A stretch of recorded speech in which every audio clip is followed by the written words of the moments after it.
വീഡിയോയിൽ Usha ജെനോമി gathering food എങ്ങനെയാണ് ഉപയോഗിക്കേണ്ടതെന്ന് പഠിക്കും. പേര് സൂചിപ്പിക്കുന്നത് പോലെ ഏത് തുണിത്തരത്തിലും ഞൊറിവുകൾ തുന്നാൻ ഇത് സഹായിക്കും. ഒറ്റ തുണിക്കഷ്ണത്തിൽ നേരിയ ഞൊറിവുകൾ തുന്നാൻ സഹായിക്കുന്നതിനു പുറമെ 2 തുണിക്കഷ്ണങ്ങൾ ചേർത്ത് തുന്നേണ്ടി വരുമ്പോൾ അവയിൽ ഒന്നിൽ മാത്രം ഞൊറിവ് തുന്നിയാൽ മതിയെന്ന അവസ്ഥ വന്നേക്കാമല്ലോ.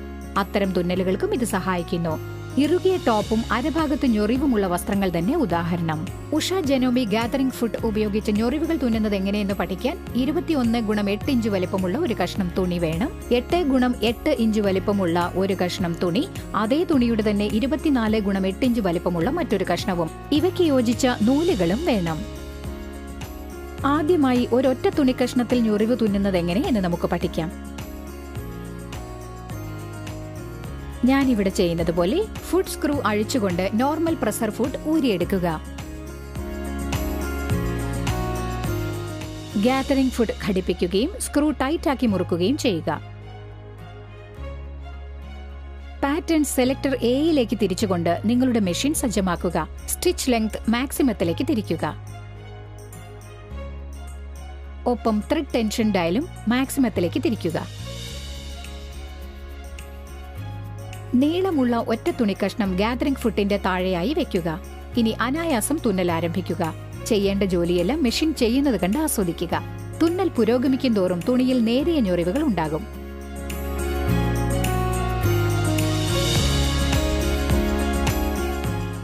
തുന്നൽ അവസാനിക്കുമ്പോൾ നൂല് മുറിച്ചെടുക്കുക. ഞൊറിവ് തുന്നിയ ഒരു തുണിക്കഷ്ണമാണ് ഇപ്പോൾ നിങ്ങളുടെ കയ്യിൽ ഉണ്ടാവുക.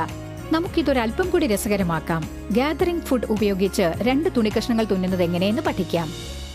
ഇവയിൽ നീളമുള്ള തുണിക്കഷ്ണം ഫുട്ടിന് താഴെയായി വെക്കുക. ഫുട്ട് താഴേക്ക് വലിക്കുക. ഇനി അതേ തുണിയുടെ തന്നെ ചെറിയ കഷ്ണം അകംഭാഗം മുകളിൽ വരത്തക്ക വിധം അതിനു മീതെ വെക്കുക. ആ കഷ്ണവും ഗാദറിംഗ് ഫുട്ടിനുള്ളിലേക്ക് കടത്തുക. കടത്തിവെച്ച തുണിക്കഷ്ണങ്ങളിൽ മുകളിലുള്ളത് അല്പം അയഞ്ഞിരിക്കും. അതിനാൽ തുന്നുമ്പോൾ അത് നേരെ പിടിക്കുക. തുന്നൽ ആരംഭിക്കുക. ഫുട്ടിന് താഴെയുള്ള തുണിക്കഷ്ണത്തിൽ ഞൊറിവുകൾ ഉണ്ടായി വരും. അതേസമയം മുകളിലുള്ള കഷ്ണം താഴെയുള്ളതിനോട് തുന്നിച്ചേരുകയും ചെയ്യും. ഇത് സംഭവിക്കുന്നത് ആകർഷകമായ കാഴ്ചയായിരിക്കും. ഞൊറിവില്ലാത്ത തുണിയുടെ അഗ്രഭാഗം വരെ തുന്നിയെത്തിയാൽ തുണി മെഷീനിൽ നിന്നും പുറത്തെടുക്കുക. അധികമായി തുണി മുറിച്ചു കളയുക. നിങ്ങളുടെ പഴയ വസ്ത്രങ്ങൾ പുനരുപയോഗിക്കുവാൻ ഫ്രില്ലുകളും ഞൊറിവുകളും ചേർത്ത് പുരാതന ഭംഗി കൈവരുത്തുക. വലിയ ഫ്രിൽ തുന്നിച്ചേർത്ത ഒരു പെൻസിൽ പാവാട എങ്ങനെയിരിക്കും? വാവ്! എന്നാൽ ആരംഭിച്ചോളൂ. ഏതൊരു വസ്ത്രത്തിലും പൂർണ്ണതയും ആഡംബരവും കൂട്ടിച്ചേർക്കാൻ ഇങ്ങനെയൊന്ന് ശ്രമിച്ചു നോക്കൂ.